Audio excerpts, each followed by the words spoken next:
वचन, प्यारा वचन, ईशु मसीह का प्यारा वचन, पाँव को दीप को राह को रोशन, ये है मसीह का प्यारा वचन, ये है वचन, प्यारा वचन, ईशु मसीह का प्यारा। परमेश्वर के धन्य नाम की महिमा हो। प्रभात मनन के सत्र 1725 में आप सभी का बहुत ही विनम्रता के साथ स्वागत करता हूँ। आइए आज को मनन के लिए हम पढ़ते हैं फिलेमोन अध्याय 1 पद 1 और 2। पौलुस की ओर से जो मसीह यीशु का कैदी हैं और भाई तिमोथियुस की ओर से हमारे प्रिय सहकर्मी फिलेमोन और बहन अफिया और हमारे साथी योद्धा आर्खिपुस और फिलेमोन के घर की कलीसिया के नाम। मसीही भाईचारे का प्रेम को एक तस्वीर के समान हमारे सामने प्रस्तुत करने वाली एक अति सुंदर पत्री है फिलेमोन को प्रेरित पौलुस के द्वारा भेजी गई इस पत्री। फिलेमोन कुलुस्सी कलीसिया के एक प्रमुख सदस्य था। प्रारंभ में पढ़ी गई पद से ही ये बात स्पष्ट हो जाता है कि फिलेमोन के ही घर में कुलुस्सी कलीसिया इकट्ठी हो जाती थी। फिलेमोन संभवतः एक धनी विश्वासी था और ओनेसिमुस उनके घर में काम करने वाला एक गुलाम था। उपलब्ध जानकारी के अनुसार पहली सदी के रोम में लगभग 10 लाख की आबादी में गुलाम थे। दूसरे देशों के साथ रोम की लड़ाई के दरमियान पकड़कर लाए गए लोग, दूसरे देशों से खरीद कर लाए गए गुलाम आदि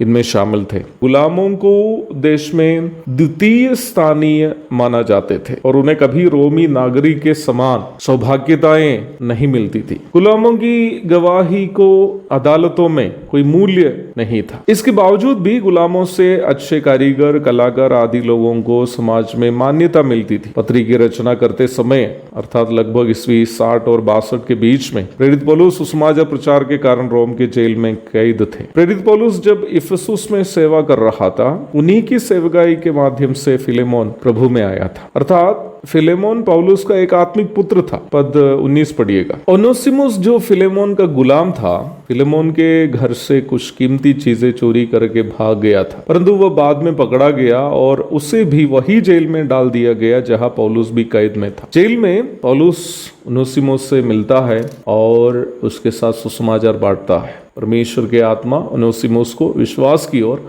अगुवाई करता है। सजा काटने के बाद ओनेसिमुस लौटते समय प्रेरित पौलुस एक चिट्ठी लेकर ओनेसिमुस और तुखिकुस के हाथ में फिलेमोन को भेजता है। फिलेमोन को भेजी गई पत्री के नाम में नया नियम में दी गई ये पत्री वही पत्री है जो प्रेरित पौलुस ने ओनेसिमुस और तुखिकुस के हाथ में फिलेमोन के लिए भेजी थी। नया नियम में जितनी भी पत्रियां दी गई हैं, सभी उद्धार प्राप्त विश्वासियों को परमेश्वर के प्रेम में बढ़ने के लिए प्रोत्साहन करती है। रोमियों की पत्री में उद्धार प्राप्त करते समय विश्वासी में पवित्र आत्मा परमेश्वर के प्रेम डालने के संबंध में हम देखते हैं, रोमी 5:5। कुरिन्थियों की पहली पत्री में परमेश्वर के प्रेम घट जाने से कलीसिया में उत्पन्न होने वाली समस्याओं के बारे में हम देखते हैं और वही दूसरी पत्री में परमेश्वर के प्रेम में विश्वासी बढ़ने पर उत्पन्न होने वाले परिवर्तन के बारे में हम देखते हैं। पहला कुरिन्थी 16:22, दूसरी कुरिन्थी 5:14। गलाती और इफिसी में हम ये देखते हैं कि झूठी शिक्षा कैसे परमेश्वर के प्रेम से विश्वासियों को वंचित कर सकते हैं और इसलिए परमेश्वर के प्रेम में बढ़ने की क्या अनिवार्यता है। गलाती 2:20, इफिसी अध्याय 3 पद 17 और 18।